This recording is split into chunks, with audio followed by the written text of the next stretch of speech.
All right, hello, and welcome to another episode of the Brilliant Wonders podcast. I am Josi, and I'm coming from Coeur d'Alene, Idaho right now. First time I have ever been to Coeur d'Alene, Idaho. And I hit Washington for the first time as well. So I flew into Spokane and went to a conference, and then I went from there and got a car and drove over to Coeur d'Alene. So I'm spending a couple of days here, and in between working and doing my thing, I'm hiking around. So this is a wonderful place to be. I have never, I don't know. I didn't even hardly look at pictures, to be honest. So this has been such a dream. It is just gorgeous between the colors of the trees, the water, the town or the city, I guess, seems very clean. I don't know. I'm just really enjoying myself. I came here because you guys, it's just intuition, okay? I don't know how to explain it when it comes to how things are falling into my lap right now. And you know what? Most of my life, this has probably been happening, but the more present I am, the more I realize these little pieces of my life fall into alignment with me, and I see them and I keep acting on them.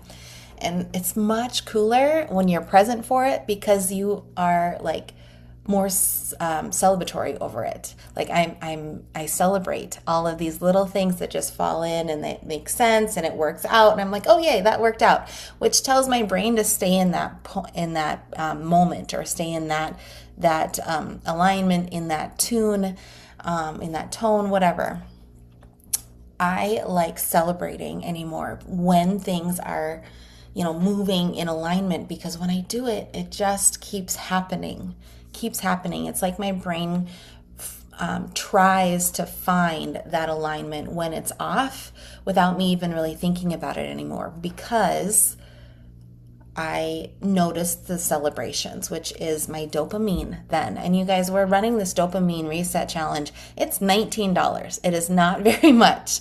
Gosh, I spent $19, I don't know, on 2 coffees the other day, right? So, or 2 matchas. I'm on a matcha kick. Anyone else like matcha? I don't know. I really like what it does for my brain and my body. I feel good on it. Anyway, so $19, 2 matchas, easy peasy, right? So what the dopamine challenge, I'm not trying to tell you to do it. I'm just saying when I reward myself with dopamine that's actionable, that's almost delayed. It's not instant dopamine, like scrolling. Scrolling is instant dopamine, okay? When I have worked towards something or decided to do something and look at it, and then I get a dopamine hit because something really well happened, or I recognized something beautiful, or I saw the flowers on the lilac trees. When I get those kind of dopamine hits, it's much more powerful. I can feel it more. When I am having a lot of dopamine all of the time, my brain starts to turn down the dial, meaning that it's not as sensitive, meaning it's like the volume can't be as high. Dopamine's still happening, but it's turned down. You kind of get numb, and you don't get really excited and full of joy, and colors aren't as bright, and things are kind of numbed. I want to feel, whenever there's something really great happening, I want to feel it to the max, because it rewards my brain in a way that it wants more of that, and I want more of that, right? So I ended up coming to, long story short, we'll come back to the story here. I came to Spokane, Washington because of almost a whim, you guys. So as you know, I've been all over social media a little bit more than I've ever done before, because my work has gone more online, right? So I'm very much on social, and it's a great place to share my work with people. You can make it pretty, you can make it myself. It's very authentic. You know what I mean? So I'm on social a lot more. However, there is algorithms, there's things that I need to learn in order to be in front of more people. So I have people that I follow that are very good at stuff. So I hopped on a live, not because of what the live was going to be about. I actually had no idea, but I was like, this girl, she has a lot of people that follow her, and I want to know what she's going to talk about on this live. And you guys, like, I seriously just hopped on it for that reason. And she started talking about CBT, the craniobiotic technique, and her experience when she came out to Coeur d'Alene, Idaho, to get worked on by a doctor.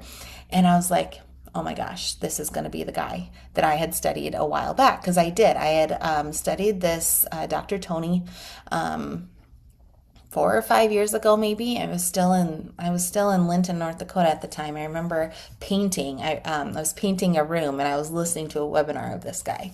So it had been a long time ago since I had seen him, but once his face popped up, I was like, dude, I know this guy, or like I've studied this guy before. And they, sure enough, like he talked for a while, and then he had mentioned that he was teaching another class, because I don't know if he'd taken a break or something. Anyway, he said, we're teaching another class. And I was like, dude, I'm going to sign up for this. It was an easy yes for me.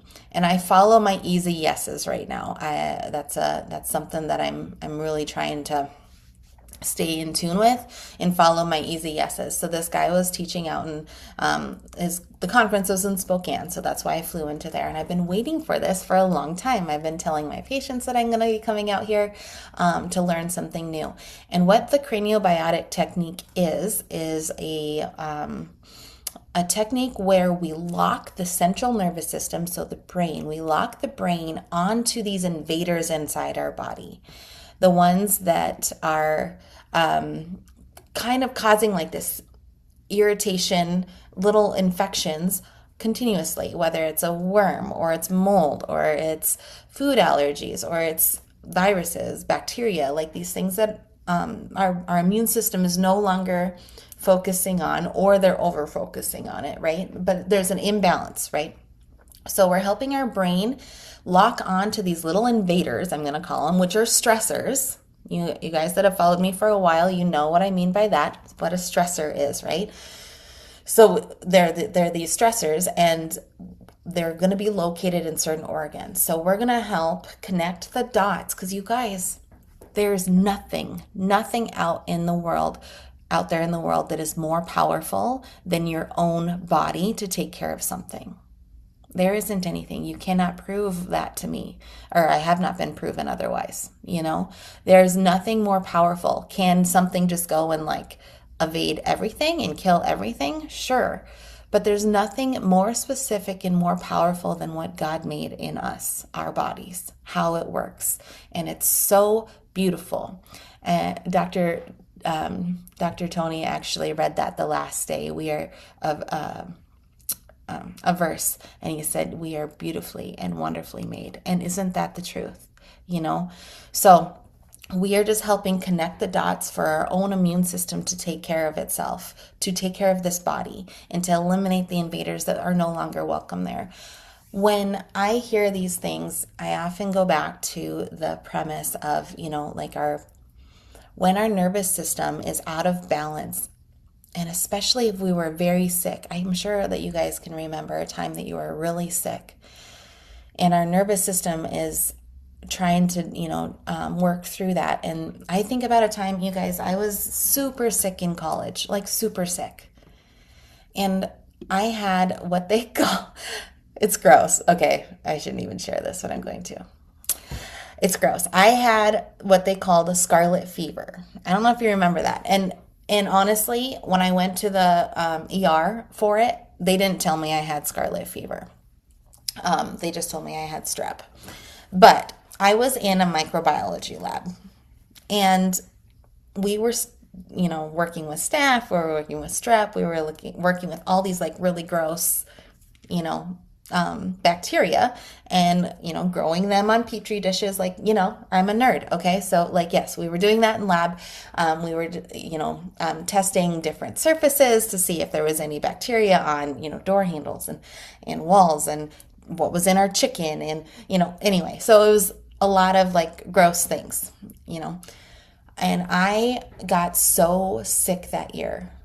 And I wasn't somebody who liked to go to the doctor. And it wasn't, I think it was partially, time, going to college and stuff. But there was other things that were probably like in my mind, like it's going to cost money and I'm, quite poor in college. And I don't even know, like maybe not wanting to take the medication or whatever it was. I didn't want to be known that I was sick, right?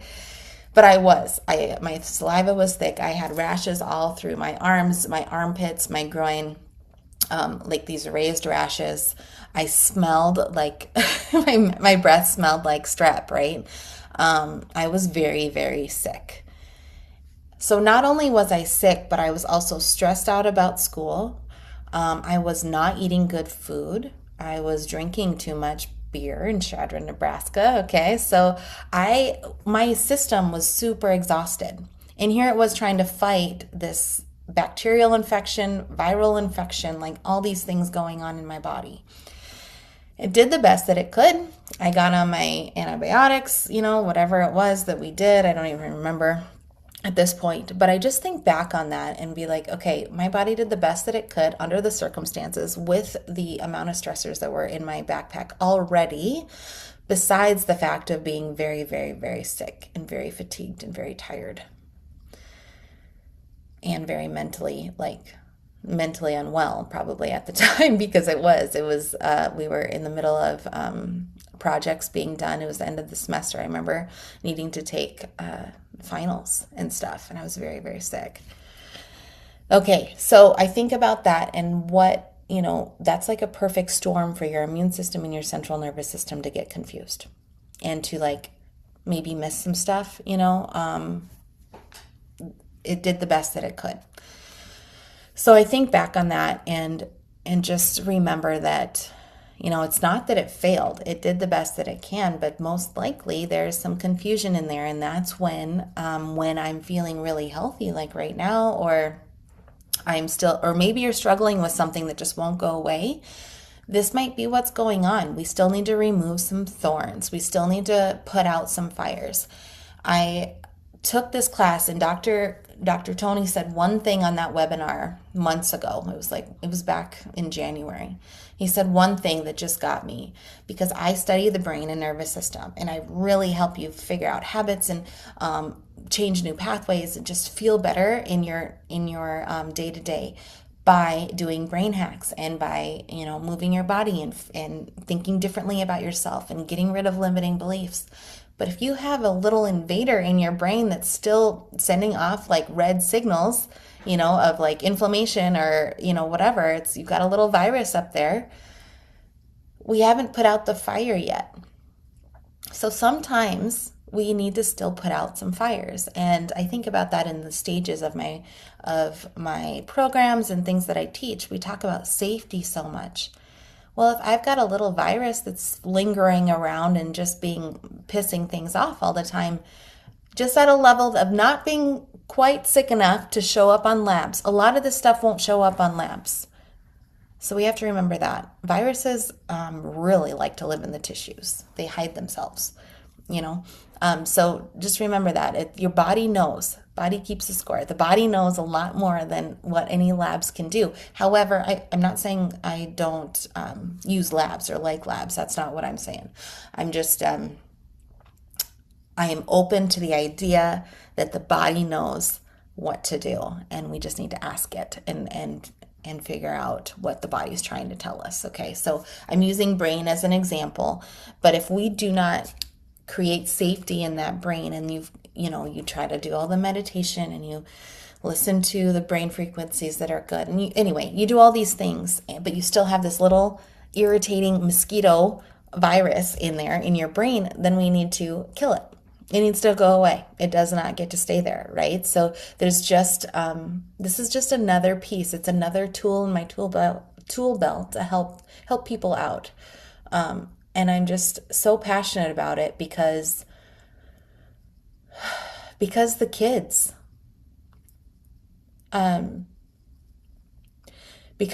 because I think that there are so many kiddos right now that are really struggling. Their immune systems are jacked up. And I'm only in the town of Buffalo, but I mean, Bismarck, I had the same thing where we have kids with bloating. We have kids that have so many food allergies, and we've got kids that are struggling with anxiety and like depression even, or this inability to connect. They don't feel good. A lot of kids we're struggling with that, or they get sick and they've been sick the whole school year, right? Like they just get sick over and over and over again. And it's time. I want to help in any way that I can break that. And adults are the same. We have the same thing, but we kind of get used to it. So here's what's scaring me about some kids that I'm seeing right now. And I want to really help them because we are putting beliefs on their system right now in that you can't eat that and you can't eat that, and we can't go outside, or you can't run because you get asthma, and you can't, do all these different things on these little brains that are soaking in all this information, and deciding who they are, And then what happens when you're my age? And then we're trying to get rid of all those limiting beliefs that we used to have, right? So it's a cycle. It's a cycle. So we want our kids to be healthy, so that they can have a more like congruent, aligned life right now. So as they're figuring out who they aren't, it's not about being sick. It's not about being scared of the world around them that's, going to just infect them all the time, or make them sick, or make them tired, or make them, grouchy, or whatever. We're just, as little kids, we're just trying to figure it out. And I was not a healthy baby. And I think that's why it hits me so hard. I was not a healthy baby. I was a healthier kid, but I did struggle with some things. And things that are coming up now that I've had to let go. I didn't know that I didn't necessarily feel good. It's just how I always felt, right? And so, as I don't know how to explain this any better other than I think, one reason I am on this earth is to experience a lot of things, in order to be able to teach it. I am an experiential teacher. I tend to need to be in it and feel it and be present for it, and just really experience things in order to bring it back to you guys and teach what I can teach. So I am kind of babbling today, but my main thing is that yes, I did go and get a training here, and I'm excited to bring that back with me. It's something I can do wherever I go. So please keep tabs on me if there's something that you're wanting to have worked on. Just shoot me a message, and maybe we'll be able to meet up somewhere. The other thing is that we are here on this earth to experience things, and we will always be experiencing. Every breath I take, every blink I make, I'm experiencing things, right? But it's a matter of if you're present for it, if you're in the moment with it, then we learn from it, or then we, actually take into account of what's next. But when we're on autopilot, we don't necessarily, it takes us longer to learn things or move from the friction or the experience in a positive direction or a negative one, okay? And when we move into autopilot, a lot of times we're back in our old habits. Unless you've got a bunch of good habits already happening, then, it's different. You still want to be present and moving in a positive direction. Being present and moving in a negative direction will also be instilling those bad patterns, right? But maybe you'll start to notice that that's not how you actually want to feel, or that's not how you actually want to show up, or that's not actually how you want to show compassion towards your family or your friends or your colleagues or your boss, right? It's about being more connected then, and being here for the experience, the good, bad, the ugly, like just taking it in and building character around it. And I think there's a lot less regret that happens with that.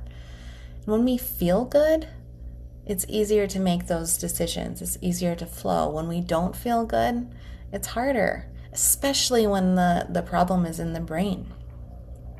It's really, really hard to do it. Not saying you can't. You can, but it's definitely more difficult. So this life is a brilliant life. It was on purpose. Everything is on purpose. And the more I study the body, you guys, I've been doing this for 11 years of just postgraduate school, okay? I've been studying the body since 2006, a long, long time, okay? And every time I'm in awe on how we were beautifully and wonderfully made in all aspects, physical, mental, emotional, and especially spiritual. All right, love you all, and we will see you next time.